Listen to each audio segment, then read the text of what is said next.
হারের hat trick team ইন্ডিয়ার কোন অঙ্কে উঠবে সেমিফাইনালে? বন্ধুরা আপনারা যদি দেখতে চান তাহলে ভিডিওটি শেষ অবধি দেখতে হবে। চ্যানেলটিকে সাবস্ক্রাইব করে একটা লাইক দিতে হবে এবং নোটিফিকেশন বেল আইকন দাবাতে হবে। 2025 মহিলা ক্রিকেট বিশ্বকাপ থেকে কার্যত বিদায় নিল ভারতীয় মহিলা ক্রিকেট দল। ইংল্যান্ডের বিরুদ্ধে রুদ্ধশ্বাস ম্যাচে টিম ইন্ডিয়া মাত্র 4 রানে পরাজিত হয়েছে। এই হারের ফলে ভারতের সেমিফাইনালে ওঠার আশা এখন বেশ কঠিন হয়ে গেল।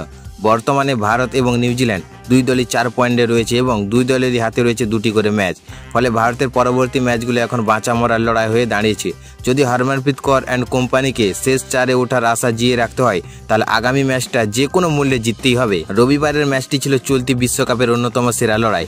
একসময় স্মৃতি মান্ধানা এবং হরমনপ্রীত কৌর যখন ব্যাটিং করছিলেন তখন মনে হয়েছিল ভারত অনায়াসে ম্যাচ জিতে নেবে, কিন্তু ইংল্যান্ডের হৃদয় নাইটের দুর্দান্ত সেঞ্চুরি গোটা ম্যাচের পার্থক্য গড়ে দেয়। বল হাতে দুর্দান্ত পারফরম্যান্স করেন লিন্ডসে স্মিথ, শেষ পর্যন্ত ওভার প্রতি 4 রানেরও কম খরচ করেন তিনি।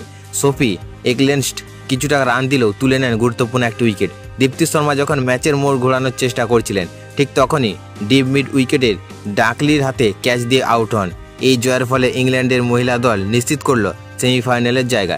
এখন দেখার বিষয় অস্ট্রেলিয়া এবং দক্ষিণ আফ্রিকার সঙ্গে চতুর্থ দল হিসেবে কারা নাম লেখাবে। ভারতের পরের ম্যাচ নিউজিল্যান্ডের বিরুদ্ধে, যেখানে হাড্ডাহাড্ডি লড়াইয়ের অপেক্ষায় ক্রিকেট প্রেমীরা।